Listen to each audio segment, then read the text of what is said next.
नमस्कार दोस्तों इस वीडियो में हम बात करने वाले हैं अभी जो पटवार की परीक्षा हुई थी अक्टूबर के अंदर। तो इस परीक्षा में जो प्रश्न पत्र थे, कुल 4 शिफ्टों के अंदर ये पेपर हुए थे। तो उन चारों शिफ्टों के अंदर जो ज्योग्राफी के प्रश्न पूछे गए हैं, चाहे वो वर्ल्ड से रिलेटेड हो, चाहे इंडिया से या अपने राजस्थान से, तो इन सभी के जो प्रश्न हैं ज्योग्राफी के, वो इस वीडियो में मैंने शामिल किए हैं। और उन प्रश्नों के जवाब के साथ साथ आप 3-4 बातें एक्स्ट्रा भी जानेंगे, क्योंकि आने वाला जो पेपर है ग्राम विकास अधिकारी, जो कि राजस्थान कर्मचारी चयन बोर्ड द्वारा ही लिया जाएगा, पटवारी भी इसी ने लिया था, तो उस एग्ज़ाम के लिए वीडियो काफ़ी इंपॉर्टेंट हो सकता है। तो चलिए वीडियो को शुरू करते हैं। और यहाँ पर जितनी भी स्लाइड्स हैं, जितने भी नोट्स हैं, उनकी PDF आपको चाहिए तो आप यूट्यूब टेलीग्राम चैनल जो है वो ज्वाइन कर लेना। डिस्क्रिप्शन में आपको लिंक मिल जाएगा स्टडी मित्र दीपक। तो आपको इस वीडियो के अंदर जितनी भी स्लाइड्स होगी उसकी जो नोट्स हैं वो आपको वहाँ पर मिल जाएंगे। चलिए शुरू करते हैं। और पहला प्रश्न है, हमको सुमेलित करना, पर्यटन स्थल दे रखे हैं, बड़ा ही आसान है। सुमेलित नहीं है यहाँ पर बताना है। तो पहला ही ऑप्शन जो हमको दिख रहा है सुमेलित नहीं है, क्योंकि मेनाल जो है कहाँ पर है, भीलवाड़ा के अंदर एक पर्यटन स्थल है, एक वाटरफॉल है, बहुत ही खूबसूरत जगह है। और औसिया जोधपुर में है ही, कैला देवी करौली के अंदर है, और भटनेर दुर्ग हनुमानगढ़ के अंदर स्थित है। तो यहाँ पर पहला ऑप्शन इसका गलत है, यानी ए सुमेलित नहीं है यहाँ पर। तो मेनाल वाटरफॉल की बात करें तो ये भीलवाड़ा के अंदर मेनाल नदी पर स्थित है, और इसी के पास में एक भगवान शिव को समर्पित एक मंदिर है, महानाल मंदिर। बहुत ही खूबसूरत जगह है ये। इसके अलावा हम और वाटरफॉल की बात करें राजस्थान के अंदर, तो एक है चित्तौड़गढ़ के भैंसरोडगढ़ के अंदर, जिसका नाम है चूलिया जलप्रपात, जो कि राजस्थान का सबसे ऊंचा जलप्रपात है ये, और चंबल नदी पर बना हुआ है। शायद ये 18 मीटर ऊंचा है चूलिया जलप्रपात जो है। इसके अलावा बूंदी के अंदर है एक भीमलत वाटरफॉल, जो कि मांगली नदी पर बना हुआ है। ठीक है, भीमलत वाटरफॉल कहाँ है, बूंदी के अंदर है और मांगली नदी पर स्थित है। इसके अलावा दोस्तों अरना झरना वाटरफॉल, जो कि जोधपुर में है, और दमोह जलप्रपात, जो कि धौलपुर के अंदर स्थित है। ये और प्रमुख वाटरफॉल हैं जो कि राजस्थान से रिलेटेड और परीक्षा में पूछे गए हैं। मेनाल नदी के ऊपर ये बना हुआ है मेनाल वाटरफॉल जो है। तो मेनाल नदी का जो उद्गम है दोस्तों वो बेंगू भीलवाड़ा से होता है, और ये 2 ही जिलों के अंदर बहती है, चित्तौड़ और भीलवाड़ा। बनास नदी में जाकर ये मिल जाती है बिगोद भीलवाड़ा के अंदर, और यहाँ पर एक त्रिवेणी संगम भी है, बनास बेड़च और मेनाल का। चलिए नेक्स्ट प्रश्न की ओर बढ़ते हैं। तो इसका आंसर क्या हो जाएगा, ए। ओसिया के बारे में भी आप कुछ पॉइंट्स ध्यान रख लीजिए। जैन और हिंदू मंदिरों के अवशेष मिले यहाँ से, और यहाँ पर सच्चे माता का मंदिर है ओसिया के अंदर, जो कि ओसवालों की कुलदेवी है। राजस्थान का पहला मसाला पार्क है यहाँ पर रामपुरा भाटिया, जो कि ओसिया जोधपुर में स्थित है। कैला देवी की बात करें तो यादव वंश की कुलदेवी है, और इनकी आराधना में लांगुरिया नृत्य किया जाता है। करौली के अंदर ये मंदिर है कैला देवी जी का। भटनेर दुर्ग की बात करें तो राजस्थान का सबसे प्राचीन दुर्ग है ये भटनेर दुर्ग, जो जिसका निर्माण 285 ईस्वी में भूपत भाटी के द्वारा करवाया गया था। मिट्टी से बना हुआ दुर्ग है ये। इस दुर्ग में शेर खान की मज़ार है, और इसे उत्तरी सीमा का प्रहरी भी कहा जाता है। चलिए आगे बढ़ते हैं। अगला प्रश्न है कि निम्नलिखित में से कौन से राजस्थान के संलग्न जिले हैं, यानी जो एक साथ जुड़े हुए हैं। तो इसमें पहला ऑप्शन देखते हैं सिरोही, जालौर और पाली। तो सिरोही, पाली और जालौर ये तीनों जुड़े हुए हैं, तो यहाँ पर पहला ही ऑप्शन दोस्तों सही हो जाएगा। बाकी और ऑप्शन देखते हैं, जैसे चूरू, झुंझुनू और जयपुर। तो चूरू, झुंझुनू और यहाँ पर सीकर बीच में आ गया, तो ये नहीं होगा। ठीक है, फिर सिरोही, बाड़मेर और क्या है, जैसलमेर। तो ये सिरोही से चलते हैं तो जालौर बीच में आ जाता है, तो ये ऑप्शन भी नहीं होगा। नेक्स्ट है झालावाड़, बूंदी और टोंक। तो झालावाड़, कोटा, बूंदी, टोंक, तो कोटा बीच में आ गया यहाँ पर, तो ये भी नहीं होगा। तो पहला ऑप्शन हमारा सही है कि सिरोही, पाली और जालौर। ऐसे प्रश्नों को आपको दोस्तों सॉल्व करने के लिए आपको राजस्थान का मैप याद होना ज़रूरी है डिस्ट्रिक्ट वाइज। अगला प्रश्न है, जनगणना 2011 के अनुसार राजस्थान के कौन से जिले में अधिकतम जनजाति जनसंख्या है। ठीक है, ST की जनसंख्या पूछिए कि कहाँ पर ज़्यादा है। तो यहाँ पर दोस्तों सर्वाधिक जो जनजाति की जनसंख्या है वो उदयपुर के अंदर है। पहले नंबर पर उदयपुर है सर्वाधिक, फिर दूसरे नंबर पर बांसवाड़ा। टोटल अपनी राजस्थान की जनसंख्या ये है 6,85,48,437। उसका 13.5% जो है वो ST जनसंख्या है ना, अनुसूचित जनजाति जनसंख्या ST।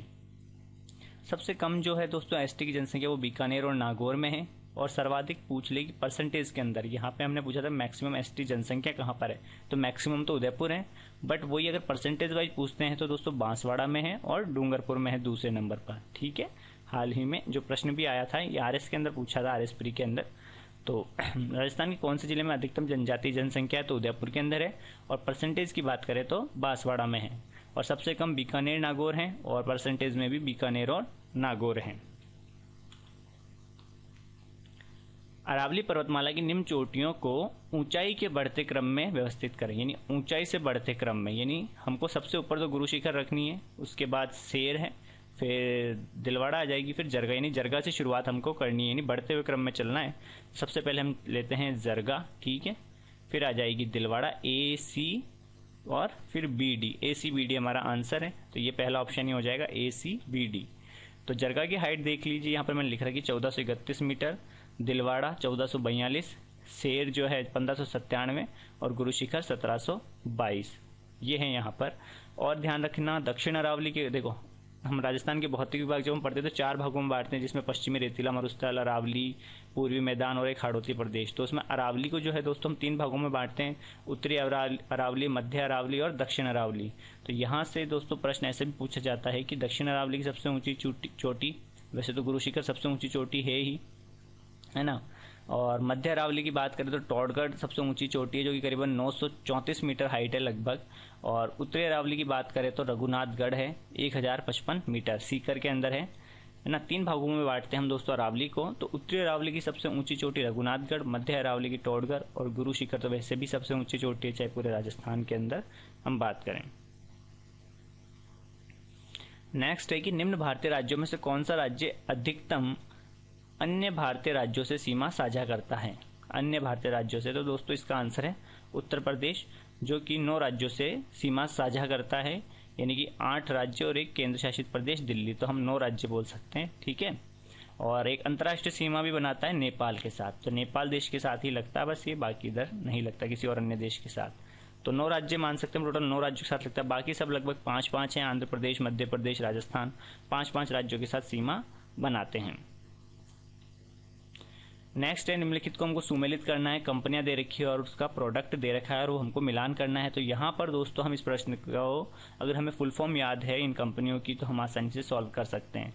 जैसे भेल की देखते हैं, भारत हैवी इलेक्ट्रिकल्स लिमिटेड, तो यहाँ पे इलेक्ट्रिकल मिला लेते हैं, 3 ई का 3, तो ये तो आएगा नहीं और ना ही ये आएगा, इसको भी काट दो और इसको भी काट दो। नेक्स्ट है HAL हिंदुस्तान एरोनॉटिक्स लिमिटेड, तो ये रहा एरोनॉटिक्स, ये रहा, तो बी का 4, तो बी में 4 सिर्फ इसी में, तो डी ऑप्शन इसका सही आंसर हो जाएगा, है ना। नेक्स्ट कौन सा है? स्टील अथॉरिटी ऑफ, तो स्टील आ रहा, तो देखो आयरन एंड स्टील ये आ गया सॉरी सेल, ये आयरन एंड स्टील आ गया। फिर HOCL तो हिंदुस्तान ऑयल कॉर्पोरेशन लिमिटेड, तो ये केमिकल आ गया, तो हमारा ऑप्शन हो जाएगा चौथा number answer. Bharat heavy electrical limited की मैं कुछ ये पॉइंट्स बता देता हूँ इंपॉर्टेंट जो हैं, तो सुन लीजिए आप। इसका मुख्यालय जो है भेल का वो नई दिल्ली के अंदर है, CEO जो है नलिन सिंघल हैं और इसकी स्थापना 1964 में हुई थी। हिंदुस्तान एरोनॉटिक्स लिमिटेड का मुख्यालय बेंगलोर में 1940 में इसकी स्थापना हुई थी और इसके जो चेयरमैन और मैनेजिंग डायरेक्टर हैं वो R माधवन है। स्टील अथॉरिटी ऑफ इंडिया की स्थापना 1954 में हुई थी दोस्तों, सोमा मंडल इसकी CEO है और इसका मुख्यालय नई दिल्ली के अंदर है। हिंदुस्तान पेट्रोलियम कॉर्पोरेशन लिमिटेड की स्थापना 1974 में हुई थी और मुंबई में इसका मुख्यालय है और M.K. सुराना जो है इसके MD हैं, यानी मैनेजिंग डायरेक्टर हैं। चलिए भांकड़ा, नागल, हीराकुंड और कोसी परियोजना क्रमशः किन नदियों पर है? तो भांकड़ा जो बांध है, भांकड़ा और नागल जो है वो डैम जो है वो कौन सी नदी पर है? सतलज नदी पर है।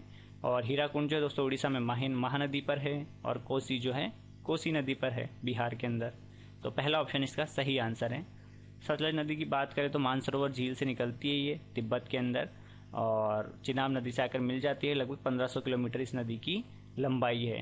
सतलज नदी पर ही दोस्तों एक हरीके बैराज बना हुआ है अपने पंजाब के अंदर, वहीं से जो इंदिरा गांधी नहर परियोजना भी निकलती है, तो इसी का पानी आता है सतलज नदी का इंदिरा गांधी नहर परियोजना में। महानदी की बात करें तो महानदी का उद्गम छत्तीसगढ़ से होता है, फिर उड़ीसा के अंदर जाती है। उड़ीसा में इसी पर एक बांध बना हुआ है जिसका नाम है हीराकुंड बांध, यानी हीराकुंड परियोजना महानदी पर ही बनी हुई है। इसे उड़ीसा का शोक भी कहा जाता है और कोसी नदी को दोस्तों बिहार का शोक कहते हैं। और कोसी नदी जो हिमालय से यानी कि नेपाल से निकलती है और बिहार के अंदर गंगा नदी में जाकर मिल जाती है। चलिए आगे बढ़ते हैं। पश्चिमी घाट के आर पार सबसे चौड़ा विदर, यानी यहाँ पर हमको दर्रा बताना है कि सबसे चौड़ा दर्रा कौन सा है। दर्रा क्या चीज़ होती है? जो 2 पर्वत या पहाड़ियाँ होती है उसके बीच में जो रास्ता जा रहा होता है, यानी घाटी जा रही है, जहाँ से हम घाटी से निकल पाते हैं। फॉर एग्जांपल जैसे पुष्कर घाटी अगर आपने देखी हो तो वो ही दर्रा होता है, यानी दो पर्वतों के बीच में जो रास्ता है वह दर्रा कहलाता है। तो यहाँ पर पूछा कि सबसे चौड़ा दर्रा कौन सा है, तो पाल घाट की चौड़ाई जो है सर्वाधिक है, लगभग 32 किलोमीटर चौड़ा है पाल घाट। और पाल घाट जो है दोस्तों ये तमिलनाडु में कोयम्बटूर और केरल में पलक्कड़ से जोड़ते हैं, यानी तमिलनाडु और केरल को जोड़ रहा है कुल मिला के पाल घाट दर्रा जो है। थाल घाट की बात करें तो ये मुंबई से नासिक को जोड़ता है। और भोर घाट जो दर्रा है इसे पलाक्कड़ दर्रा भी बोलते हैं, और ये मुंबई और पुणे के बीच में स्थित है। भोर घाट मुंबई और पुणे यानी पश्चिमी घाट के दर्रे ही हैं, पश्चिमी घाट और पूर्वी घाट है ना, दो हम पढ़ते हैं प्रायद्वीपीय पठार के साथ। तो पश्चिमी घाट के अंदर आते हैं थाल घाट, पाल घाट, भोर घाट। तो सबसे इसका आंसर क्या हो जाएगा, पाल घाट। सबसे ज़्यादा चौड़ाई जो है इसी की है। नेक्स्ट है दक्कन पठार मुख्यतः किसका बना है, यानी दक्कन जो पठार है वो किसका बना है, तो दोस्तों आग्नेय चट्टान से बना है ना। और आग्नेय चट्टान के ही उदाहरण में आता है बेसाल्ट, तो बेसाल्ट इसका आंसर हो जाएगा।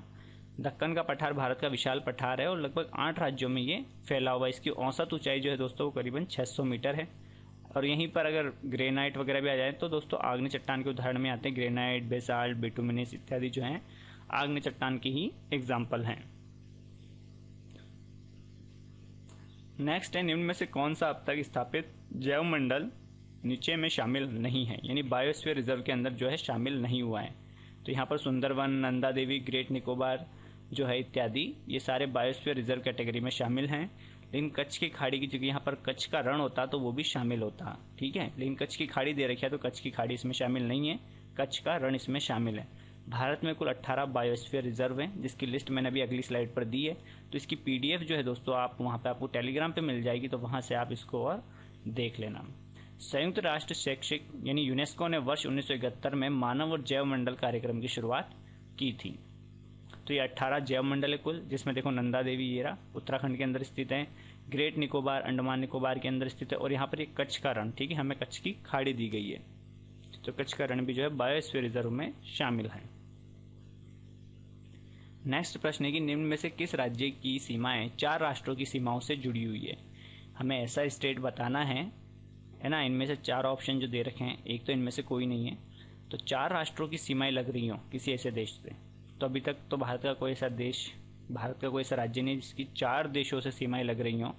फॉर एग्जाम्पल जैसे असम है तो इसकी सीमा जो है दोस्तों बांग्लादेश से लगती है, भूटान से लगती है, इसके अलावा 7 राज्यों से लगती है ना, यानी कि 2 ही देशों से लग रही है। पश्चिम बंगाल की बात करें तो बांग्लादेश, भूटान और नेपाल से लगती है, यानी कि 3 देशों से लगती है पश्चिम बंगाल की।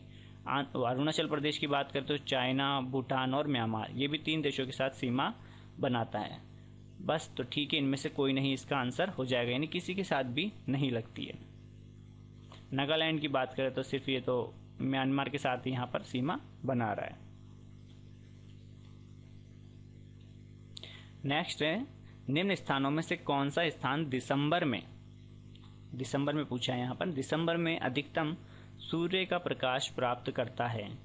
तो दिसंबर में सर्वाधिक जो सूर्य की रोशनी मिलेगी वो मिलेगी मकर रेखा पर, यानी कि जो भी जितना नज़दीक होगा मकर रेखा के जो भी क्षेत्र, उसको अधिकतम सूरज का प्रकाश मिलेगा, ठीक है। तो अगर यहाँ पर ये मकर रेखा है, ये देखो मैप में दे रखा है ट्रॉपिक ऑफ कैंसर, तो जब हम अगर इसके पास का अगर कोई एरिया यहाँ से जाते हैं तो सबसे पहले हमको क्या मिलेगा, कन्याकुमारी, भारत जा रही है, देखो ये कन्याकुमारी है यहाँ पर। फिर यहाँ पर हमको पुणे 2nd नंबर पर, 3rd पे फिर हमको मिलता है कोलकाता, और सबसे लास्ट में हमको मिलेगा लेह। तो आंसर क्या हो जाएगा, सबसे नज़दीक कौन है यहाँ पर मकर रेखा के, कन्याकुमारी। तो ये आंसर हो जाएगा, ठीक है। चलिए यहाँ पर भिलाई, दुर्गापुर, राउरकेला, जमशेदपुर, यानी कि स्टील प्लांट से रिलेटेड है वैसे तो ये क्वेश्चन है ना, क्योंकि यहाँ पर स्टील प्लांट लगे हुए हैं। तो चलिए मिलाते हैं इनको। तो भिलाई जो है दोस्तों छत्तीसगढ़ के अंदर है, तो ए का आंसर आ जाता है हमारा 3। तो ए का 3 तो सिर्फ एक ही में, बाकी सारे कट जाते तो डी ऑप्शन, यानी डी ऑप्शन आ जाएगा हमारा आंसर। भिलाई कहाँ है, छत्तीसगढ़ में है। चलो यहाँ से हम बात कर लेते हैं, इसका आंसर तो डी है ना। चलिए बाकी बता देते हैं, दुर्गापुर जो है पश्चिम बंगाल के अंदर है, राउरकेला जो है दोस्तों उड़ीसा के अंदर है, और जमशेदपुर जो है दोस्तों झारखंड के अंदर है ना। ओके, चलिए इधर देखते हैं। भिलाई इस्पात संयंत्र जो है दोस्तों छत्तीसगढ़ के अंदर स्थित है, और सोवियत संघ की सहायता से इसकी स्थापना की गई थी 1955 के अंदर। बोकारो की बात करें दोस्तों, ये हर बार एग्जाम में आते हैं तो इनको आप रट ही लो है ना जैसे तैसे। बोकारो इस्पात संयंत्र की बात करें तो ये झारखंड के अंदर है और इसकी भी स्थापना सोवियत संघ यानी रूस की सहायता से स्थापना की गई थी 1964 के अंदर। फिर बात करते हैं राउरकेला, तो ये उड़ीसा के अंदर स्थित है और जर्मनी के सहयोग से दोस्तों इसकी स्थापना 1955 में की गई थी। और दुर्गापुर की बात करें तो ये पश्चिम बंगाल में है और ब्रिटेन की सहायता से 1959 में इसकी सहायता की गई थी। ठीक है, भिलाई कहाँ छत्तीसगढ़, बोकारो कहाँ झारखंड, राउरकेला कहाँ है उड़ीसा और दुर्गापुर कहाँ है पश्चिम बंगाल के अंदर। देखो यहाँ पर ये भी प्रश्न पूछा जाता है कि भिलाई, दुर्गापुर और राउरकेला की जो स्थापना कौन सी पंचवर्षीय योजना के दौरान की गई थी, दूसरी पंचवर्षीय योजना में। और बोकारो जो कि कहाँ पर स्थित है, झारखंड में है, इसकी जो स्थापना होती है वो तीसरी पंचवर्षीय योजना में कब होती है, 1964 में। ठीक है, चलिए आगे बढ़ते हैं। निम्नलिखित में से कौन सा व्यवस्थापन उत्तर से दक्षिण पर्वत श्रृंखलाओं की उनकी स्थिति के अनुसार सही है, यानी हमें उत्तर से दक्षिण की ओर इनको जमाना है पर्वत श्रेणियों को। तो एक सिंपल सी ट्रिक है दोस्तों, वो आप लिख लो, है ना, मैंने नहीं बनाई है, मैंने भी नेट से ही देखी है। जो ट्रिक है उसका नाम है काली जीप। ठीक है, काली जीप, बस इससे हमको निकल जाएगा आंसर। काराकोरम, लद्दाख, जास्कर, पीर पंजाल, ये उत्तर से दक्षिण है। और इसके नीचे और जाना है तो काली जीप, धोलो। ठीक है, काली जीप को क्या करना है, धोलो। तो धोलो से धौलाधर आ जाएगी इनके बाद, और फिर उसके धौलाधर के नीचे आ जाएगी शिवालिक। ठीक है, काली जीप, धोलो। तो काराकोरम, लद्दाख, जास्कर, पीर पंजाल और धौलाधर और उसके नीचे शिवालिक श्रेणी आ जाएगी। ठीक है, अब तो आप आसानी से इनको जमा लोगे। तो क्या आएगा, चलिए, काली जीप 1 2 3 4 ये इसका आंसर। तो 1 2 3 4 कहाँ पर है, ये रहा सी इसका आंसर हो जाएगा। ठीक है, 1 2 3 4। कर्क रेखा कहाँ से गुजरती है, तो कर्क रेखा दोस्तों 8 राज्यों से गुजरती है। देख लीजिए आप सभी 8 के नाम एक बार यहाँ पर देखते हैं। गुजरात दे रखा है, राजस्थान दे रखा है, मध्य प्रदेश है, छत्तीसगढ़ है, झारखंड है, पश्चिम बंगाल है, त्रिपुरा है और मिजोरम है। यानी कि मध्य प्रदेश यहाँ पर हमको ऑप्शन में मिल रहा है, तो मध्य प्रदेश इसका आंसर हो जाएगा। 23.5 डिग्री कर्क रेखा जो है भारत के 8 राज्यों से होकर गुजरती है। नेक्स्ट है, राजस्थान में उत्पादन क्षमता के आधार पर भूमि के प्रकार हकत और बहत का क्या अर्थ है, हकत और बहत। तो मध्यकाल में दोस्तों भू राजस्व प्रणाली से रिलेटेड है ये चीज जो है। तो ये सिंचाई और कृषि के लिए जो उपयुक्त भूमि है उसको हकत और बहत के नाम से जाना जाता है। किस नाम से, हकत और बहत। इसके अलावा जो है हकत और बहत के अलावा अगर माल आ जाए, पीवल आ जाए, तलई आ जाए, चाही आ जाए, मगरा आ जाए, तो ये भी उपजाऊ और सिंचाई भूमि के प्रकार हैं। यानी भूमि को अलग अलग भागों में बांटा जाता था राजस्व के आधार पर, और ये उपजाऊ और सिंचाई वाली भूमि के आधार पर इनको बांटा गया था। तो इसी में आता है ये हकत और बहत, माल, पीवल, तलाई, चाही, मगरा इत्यादि जो है दोस्तों सिंचाई और कृषि के लिए उपयुक्त भूमि के प्रकार हैं। चरणोता क्या है, पशुओं के चारे के लिए छोड़ी गई भूमि चरणोता कहलाती है। परसातिया क्या होता है, सभी प्रकार के लगानों से मुक्त जो भूमि होती है उसको परसातिया बोलते हैं। तो ये चीजें भी आप थोड़ी सी ध्यान रख लेना। नेक्स्ट है 56 बेसिन किस जिले में, तो 56 का बेसिन कौन बनाता है दोस्तों, तो ये माही नदी का मैदान है। ठीक है, माही नदी के द्वारा निर्मित 56 नदी नालों का या 56 गांवों का जो समूह है उसके हिसाब से दोस्तों इसे 56 बेसिन के नाम से जाना जाता है, माही नदी के द्वारा निर्मित मैदान को, जो कि बांसवाड़ा और प्रतापगढ़ के मध्य स्थित है। तो ए ऑप्शन इसका आंसर हो जाएगा। नेक्स्ट है, यहाँ पर हमको मिलान करना, कौन सा बेमेल है, गलत बताना है जो सुमेलित नहीं है। तो आप बहुत क्वेश्चन आए इसके अंदर भी, तो आप भी राष्ट्रीय उद्यान जो भी है टॉपिक वो सारा पढ़ लेना एक बार, वन्य जीव अभ्यारण्य वगैरह। तो सरीस का तो अलवर के अंदर है ही, केवला देव जो है भरतपुर के अंदर है, करौली के अंदर नहीं है, राष्ट्रीय मत्स्य उद्यान जैसलमेर में, और रणथंबोर जो है सवाई माधोपुर के अंदर स्थित है।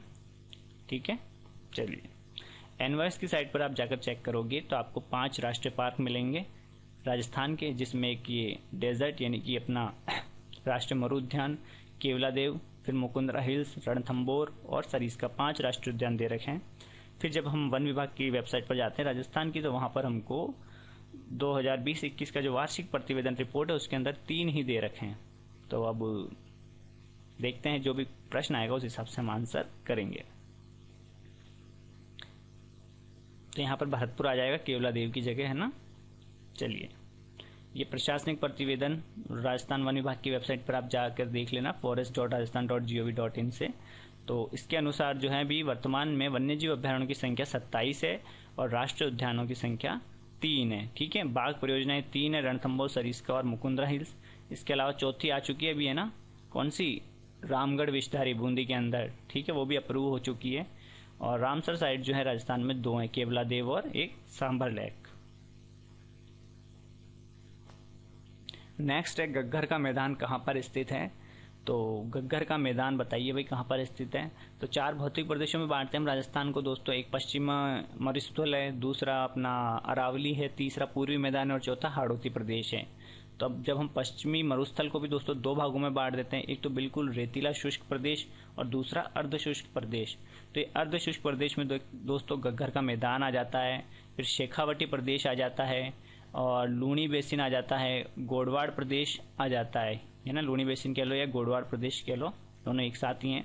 और एक यहाँ पर नागौरी उच्च भूमि आ जाती है। 4 पार्ट आ जाते हैं इसके, गग्गर बेसिन, शेखावटी प्रदेश, नागौरी उच्च भूमि और एक लूणी बेसिन या गोडवाड़ प्रदेश। ठीक है, तो गग्गर का मैदान कहाँ पर है, देखो सबसे ऊपर है, अर्ध शुष्क प्रदेश के अंदर ये आता है गग्गर का मैदान। तो गंगानगर और हनुमानगढ़ जिलों के अंदर स्थित है। गग्गर नदी के मतलब प्रवाह क्षेत्र को नाली कहा जाता है। वर्तमान में ये मृत नदी के नाम से विख्यात है। चलिए, नदियों वाला टॉपिक वैसे करा रखा है, आप देख लेना, सारी नदियां करा रखी हैं। राजस्थान में करौली जिले का उद्घाटन कब हुआ था। तो मैंने आपको पूरे जिले दे रखे हैं दोस्तों। इस 26वां जिला अजमेर बनता है 1 नवंबर 1956 को, पूरा राजस्थान ही बनता है 1 नवंबर 1956 को, यानी वर्तमान स्वरूप। उसके बाद 27वां जिला धौलपुर बनता है 15 अप्रैल 1982 को। ऐसे कंटिन्यूसली बनते हैं, देखिए आप। और उसके बाद करौली जिला जो हमको मिलेगा वो मिलेगा 32वें जिले के रूप में, कब, 19 जुलाई 1997 को। तो 19 जुलाई 1997 को करौली राजस्थान का 32वां जिला बना था। ठीक है, चलिए, PDF आपको दोस्तों टेलीग्राम चैनल पर मिल जाएगी, तो वहां से आप देख लेना। चलिए, अब क्या करना है, वन्य जीव अभ्यारण्य को सूची 1 से सूची 2 से मिलान करना है बस। तो चलिए मिला लेते हैं फटाफट। मरु राष्ट्रीय उद्यान जैसलमेर हो जाएगा, यानी A का 3, तो ये नहीं आएगा, ये भी नहीं आएगा। ताल छापर चूरू यानी कि B का 4, तो B का 4 सिर्फ A में ही दे रखा है। ठीक है, और फुलवाड़ी की नाल उदयपुर में आ जाएगा और बंद बारेटा जो है दोस्तों भरतपुर के अंदर स्थित है। ठीक है, बड़ा इजी है, ज़्यादा हार्ड नहीं है। अगर आपको टॉपिक पढ़ा हुआ तो जिसको नहीं आता तो उसके लिए तो हार्ड है, और आता है तो बहुत इजी है। चलिए आगे बढ़ते हैं। पर्यटन सेवाएं दे रखी है, तो पर्यटन के टॉपिक से प्रश्न है और कब वो स्टार्ट हुई थी। तो हेरिटेज ऑन व्हील्स यानी ट्रेनें दे रखी है, शानदार वाली ट्रेनें हैं।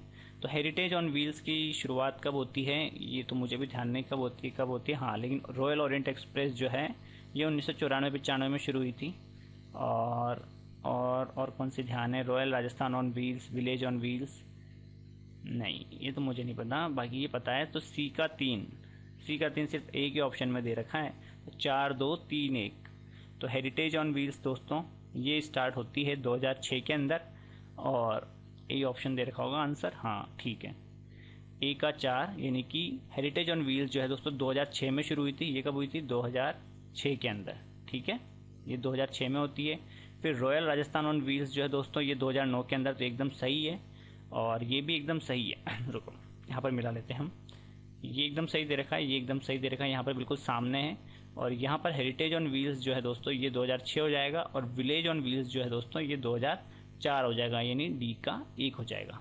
ठीक है, तो देख लेना एक बार आप ये। और इसके अलावा एक फेरी क्वीन ट्रेन जो कि 2003 में शुरू की गई थी, ये भी ध्यान रख लेना, क्या बताने वाली परीक्षा में आ जाए। और पर्यटन नीति जो है दोस्तों नवीनतम वो 9 सितंबर 2020 को लागू हुई थी। और हमारा जो वाक्य है ना, पर्यटन का जो लोगो है वो है पधारो म्हारे देश। ठीक है, क्या है, पधारो म्हारे देश।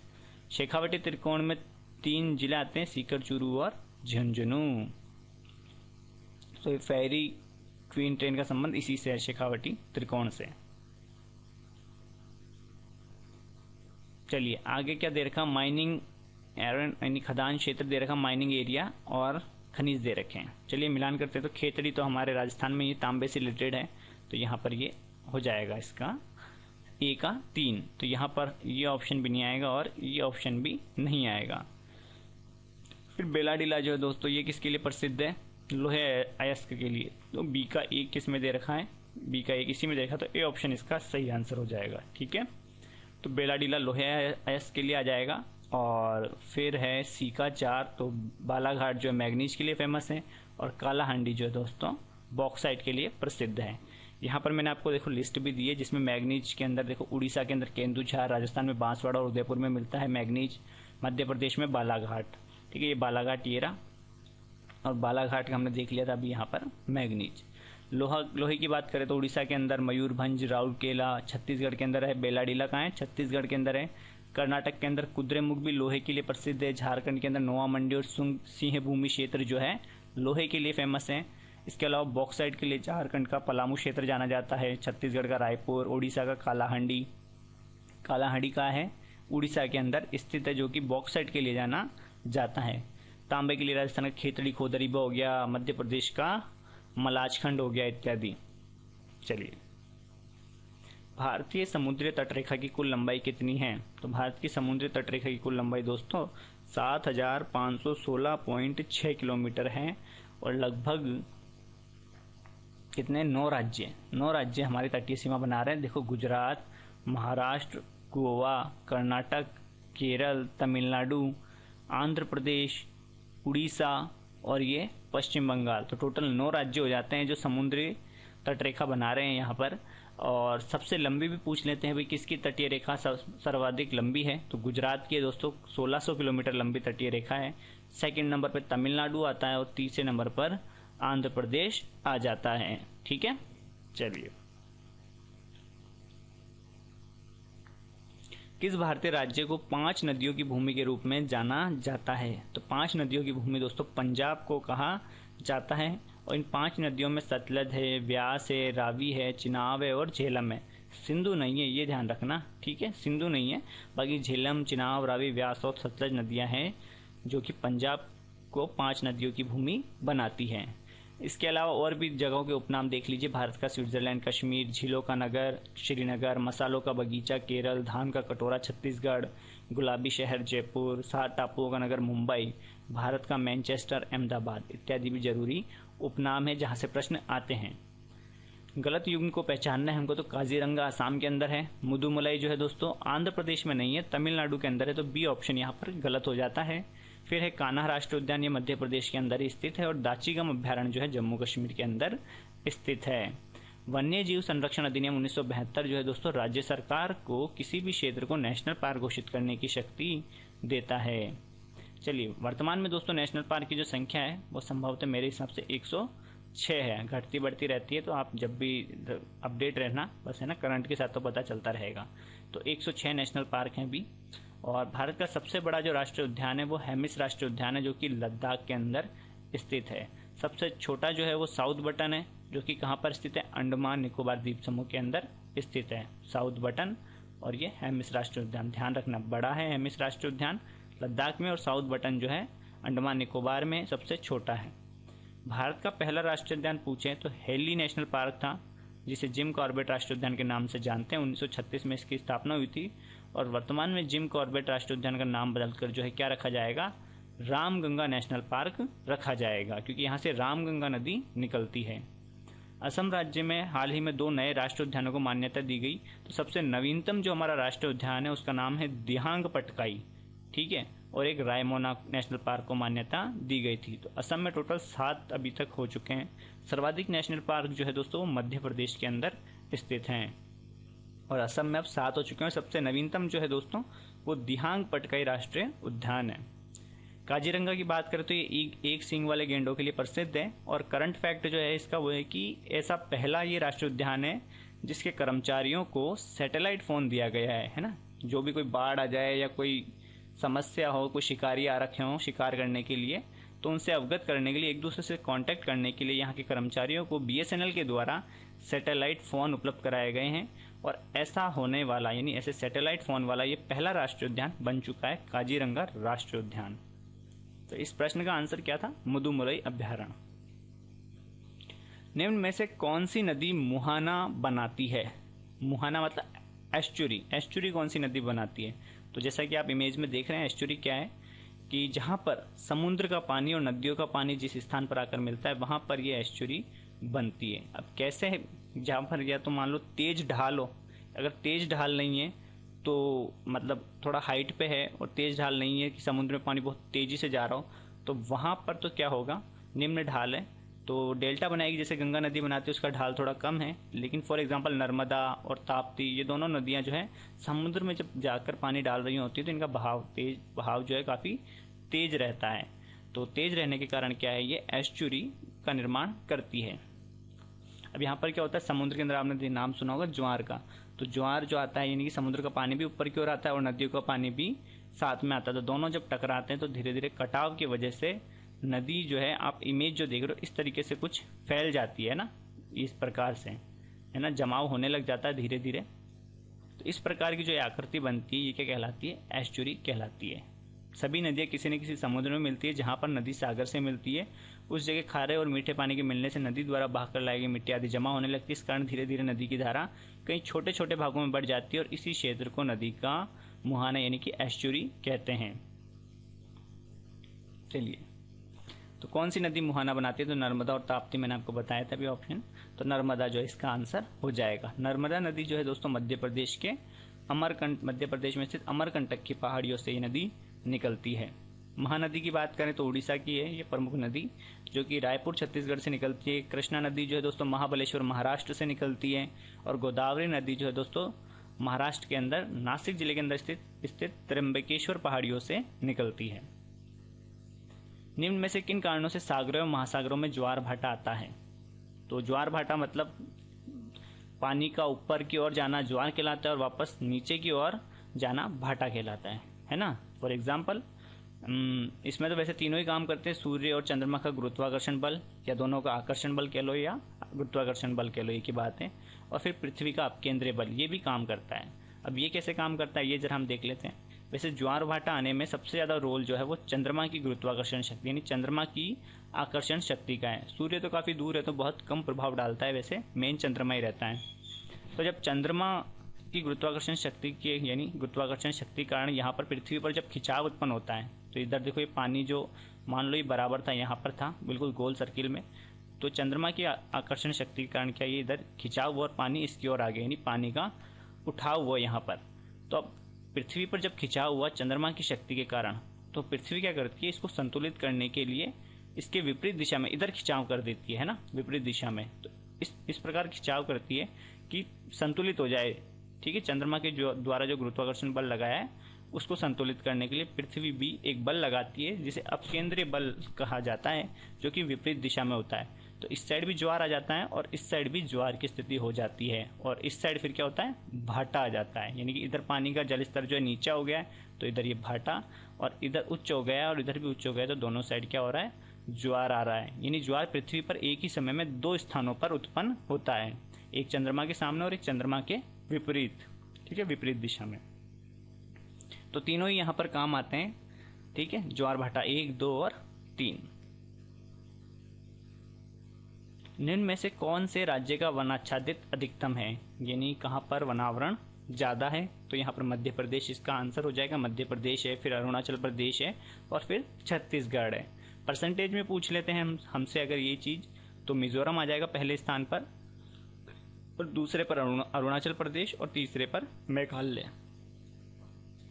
भारतीय वन स्थिति रिपोर्ट 2019 के अनुसार दोस्तों देश में कुल वन और वृक्षावरण जो है वो करीबन 8,07,276 वर्ग किलोमीटर है, जो कि देश के कुल भौगोलिक क्षेत्रफल का 24.56% है। यानी भारत का जो क्षेत्रफल है 32 लाख समथिंग क्या है, 32 लाख जो भी है, 32.87 है, 32.87 लाख वर्ग किलोमीटर, उसका 24.56% है ये।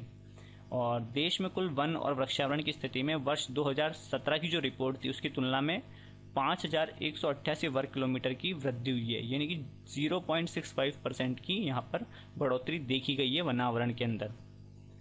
और सर्वाधिक जो है वनावरण कहाँ पर बढ़ा है, तो कर्नाटक के अंदर बढ़ा है, कितना, 1025 वर्ग किलोमीटर। तो चलिए हमारे प्रश्न का आंसर क्या है, मध्य प्रदेश है। सर्वाधिक वनावरण वाले राज्य जो है मध्य प्रदेश है, अरुणाचल प्रदेश है और छत्तीसगढ़ है। भारत के 15 एग्रो क्लाइमेटिक यानी कृषि जलवायु क्षेत्रों में निम्न में से किस क्षेत्र को पश्चिमी शुष्क क्षेत्र के रूप में वर्गीकृत किया गया है? तो यहाँ पर पश्चिमी शुष्क क्षेत्र के रूप में दोस्तों राजस्थान को वर्गीकृत किया गया है।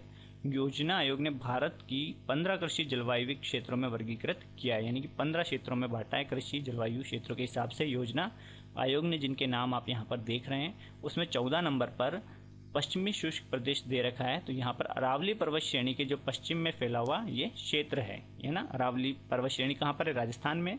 और इसके पश्चिम में फैला हुआ क्षेत्र जहाँ पर 25 सेंटीमीटर से भी कम वार्षिक वर्षा होती है शामिल है। चलिए,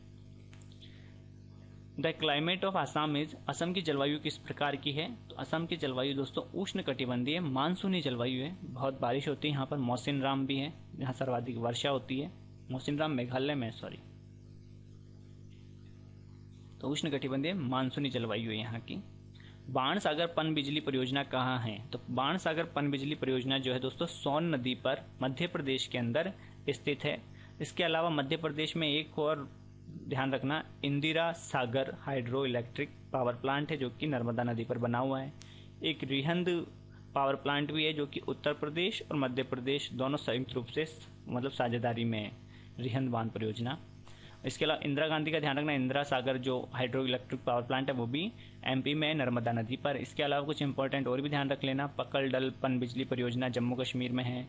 रतले पनबिजली परियोजना चिनाब नदी पर है जो कि जम्मू कश्मीर में है। महाराष्ट्र में कोयना जल विद्युत परियोजना है।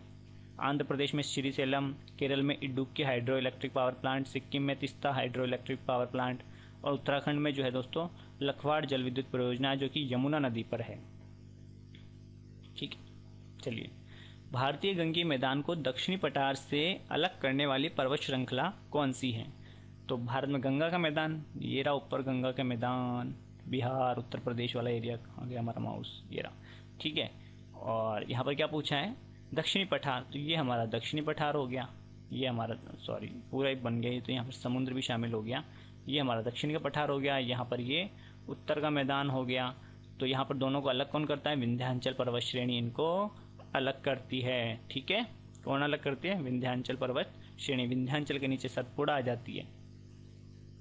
चलिए, भारत के किस क्षेत्र में श्योक और नुब्रा घाटियां स्थित हैं? तो दोनों नदियां हैं जो कि उत्तर भारत की नदियां हैं।